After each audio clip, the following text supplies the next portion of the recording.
Hello again. Let's pick up where we left off. Limit x goes to 3 from the right of x minus 3 over radical x squared minus 9. That's going to be the limit x goes to 3 from the right of radical x minus 3 times radical x minus 3 over, now by difference of squares, x squared minus 9 is x minus 3 parentheses times x plus 3 parentheses, but we can just break that up like this.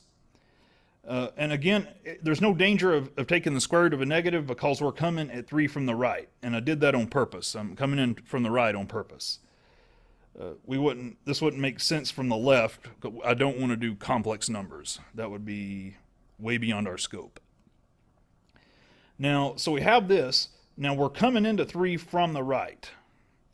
Now we can, but we're not equal to 3. We're not going to hit 3, but we're going to get arbitrarily close to 3 from the right. So we can cancel these two, we can cancel this x minus 3 here and this one here, and we're just left with this over this. So we just get the limit x goes to 3 from the right of radical x minus 3 over radical x plus 3. But hey, that's a beautiful thing, because when we cancel these, we cancel the terms that cause the trouble and that produce 0 up here and 0 down here. They're gone now. So the limit as x goes to 3 from the right, yeah, we still get, we 0 up here, but that doesn't matter. The point is that this guy right here is gone that caused us to divide by 0 on the bottom. So we can, it's okay to have 0 up top, just not on the bottom. So we have continuity from the right. Well, I should say we have continuity from the right. Well, you could say we vapidly have continuity overall. Yeah, sure, but let's not get fussy. Let's just say we got continuity from the right. From the left, we're outside of domain, but anyway, we're continuous from the right. But I'm going to go all the way. As long as the denominator does not vanish, remember, I'm going to go all the way in the sense that I'm going to show off all of the rules and their workings, okay? So the limit of the quotient is the quotient of the limits. So because the denominator is not going to 0, it's going to a radical 6. You can throw 3 into x here. You'll get 3 plus 3 is 6. Of course, you get this radical here, radical 6. So the quotient of the limit is the limit of the quotient. And so, but hey, remember, the limit of the radical is the radical of the limit. By radical, I mean square root. So we have this. Oh, okay. But hey, these are just very nice polynomials. We can throw 3 directly in. 3 minus 3 here, 3 plus 3 here. But the square root of 0 is 0. Now the square root of 6 is just, well, square root of 6. There's no real pretty form for the square root of 6. But 0 over the square root of 6 equals 0. And that's it. So this limit equals 0. Now let's look at this limit down here. The limit as x goes to 3 plus of, now let's say I don't have my x minus 3. This is trouble. I have x minus 4.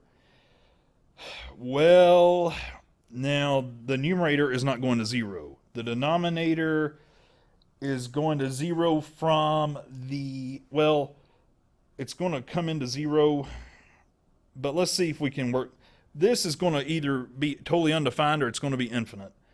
Now let's just go ahead and throw 3 up here. Since this is not 0, if this is defined at all, we have nothing to lose by throwing 3 up here. So we get 3 minus 4, the continuity of the numerator, but we still got this denominator. Now, there's no harm in throwing 3 into the x plus 3 because that's not the 0 term. It's this guy right here that's the troublemaker, the radical x minus 3.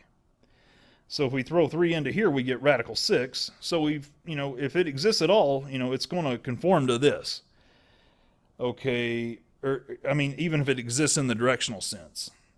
So we get, now I can take out that, see that negative 1 in that radical 6, I just take it out, negative 1 over radical 6. And then I get the limit as x goes to 3 from the right of 1 over radical x minus 3. Now let's do variable substitution. Let's let y equal x minus 3. And as x goes to 3 from the right, y is going to go to 0 from the right. Okay. Because if x is 3.001, y is equal to positive 0.001. So y goes to 0 from the right. So we take out, so we still have this negative 1 over rad 6 term that we took out a minute ago, or just a few seconds ago, times this limit right here. But here's the thing, Microsoft, or excuse me, my Word program messed up here it was my fault for copying it this way. It's all my fault. But the limit, we can actually write this as the square root of the limit. This is the square root right here, guys. So follow my cursor. This means square root. So the limit of the quotient is a quotient of the limits here. With infinity, we can do that. It's just a little funny. But that's negative 1 over radical 6 times the square root of this limit right here. Now this is going to be the square root of positive. This limit right here, the limit y goes to 0 plus of 1 over y, that limit is all inside the radical. Now, this limit does have a direction, positive infinity. It equals positive infinity because we're only going to 0 from the right. We'd be totally non-existent and out of luck if we were just going to 0 from the ordinary limit. But we're going to 0 from a one-sided, from the right. In particular from the right. So this is positive infinity in here. So the square root of positive infinity, we can define that to be positive infinity. And by the rules, we're raising positive infinity to the half power is what we're doing, the 1/2 power. So negative, but wait, remember also by the rules, a negative real number, which is, this is, times positive infinity is negative infinity. So, and you can erase that arrow and put equals negative infinity since that's what we've been doing anyway. Okay, and we're y equals x minus 3, and taking note of the fact that y goes to 0 from the right as x goes to 3 from the right. That's what I say on the next page there. So taking note of the fact that for the function f, well, it's not what I said on the next page, but taking note of the fact that, don't worry about this stuff, okay? For a function f of j with this property, yeah, just let's just ignore all this. That's not helpful. So sorry about that, guys. And let's get rid of this whole taking note business. You already know that y goes to 0 from the right as x goes to 3 from the right. So let's just get rid of that whole business there. You know what? We went to positive infinity. We went to negative infinity, didn't we? Sorry, about forgot. We went to negative infinity, and we went in one particular direction. Namely, we went down forevermore in the negative y direction as x went to 3 from the right. So hence, x equals 3. Hey, that's good enough. It is a vertical asymptote. And I erased my 3 there. Hence, x equals 3 is a vertical asymptote, okay? Remember, if you come at 3 from either side, it could be both, but it doesn't have to be both. And in this case, it was just one side, namely the right side. So we are a vertical asymptote. So that's a good review of vertical asymptote. But anyway, moving on. Let's say we get this example right here where we have to factor from algebra. Limit x goes to 3, just the ordinary limit, x squared plus x minus 12 over x minus 3. You factor the numerator like this, and you cancel the x minus 3's. And so you're just left with the limit x goes to 3 of x plus 4. But hey, continuity, just throw 3 in there. That's 3 plus 4, which is 7. Now I'm going to leave it to you to do this one, okay? I've basically embedded your quiz within these notes, so I didn't have to make a separate file for a quiz. But anyway, let's do this limit. It's a little more subtle. X minus 49, you can do a quote-unquote difference of squares, sort of, kind of. The square root of x is, well, just radical x. The square root of 49 is 7, so by difference of squares, that's radical x minus 7, radical x close radical, and then minus 7, times radical x close radical plus 7. And now this guy down here we leave alone. But hey, wait a minute. This guy here and this guy here, this is, as x goes to 49, these guys both go to 0, because radical 49 is 7, and 7 minus 7 is 0. But we cancel these guys out. We're not letting x equal 49, we're letting it get arbitrarily close to 49. And this time it's not one-sided, it could be either side. But anyway, we cancel these, and we just get the limit x goes to 49 of radical x close radical plus 7. But hey, that's by continuity, just throw 49 in there. That's radical 49 plus 7, but the square root of 49 is 7, so that's 7 plus 7, which is 14. And so there it is.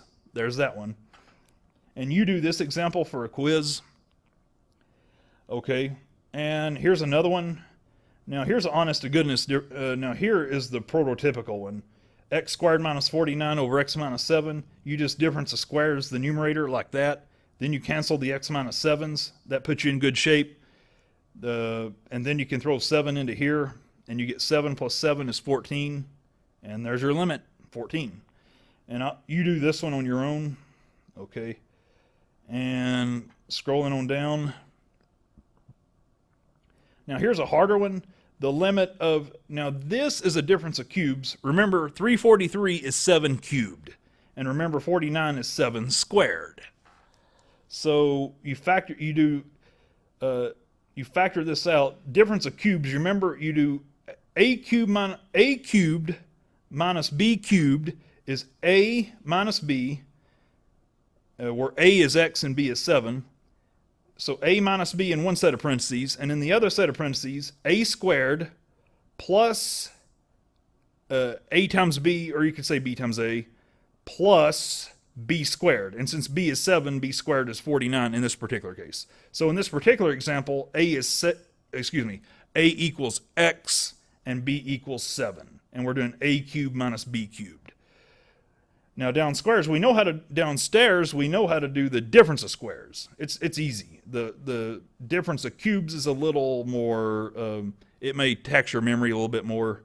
So there's the difference of cubes up here, the difference of squares down here.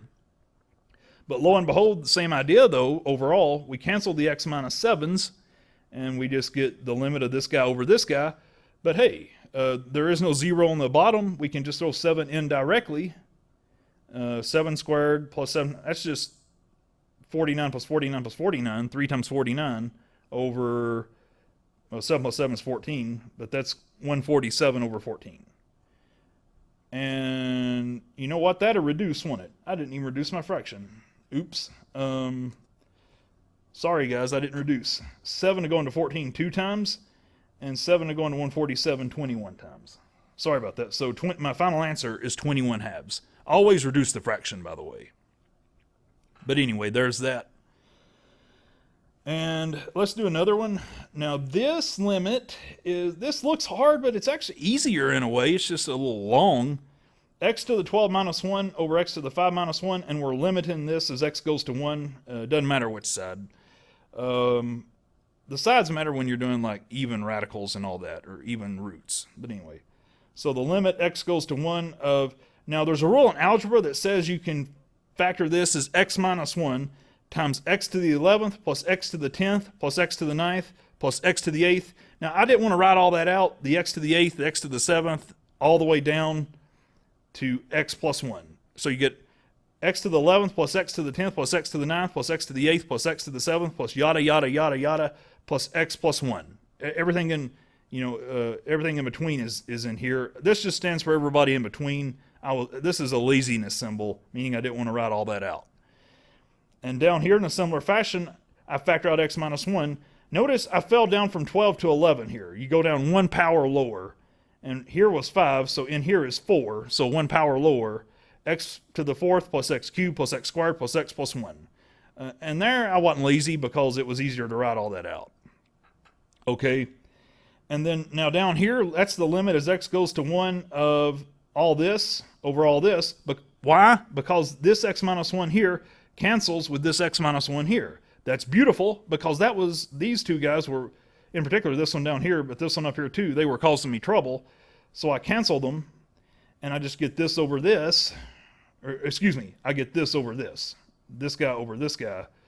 But hey, neither one of these tend to 0, but as x tends to 1, these guys tend to something non-zero, so I can just plug one in directly, or I didn't really skip a step, but the limit of the quotient is a quotient of the limits. So if you wanted to insert that extra step right here, you could insert between here and here. You could say limit of this over limit of that. But that's just going to be, you just throw 1 into x directly. You get 1 to the 11th, which is 1, plus 1 to the 10th, which is 1, plus yada, yada, yada, a bunch of 1s, plus 1, plus 1. Notice that there's 12 ones up here, not just 11, there's 12 of them, because we got this 0th term here.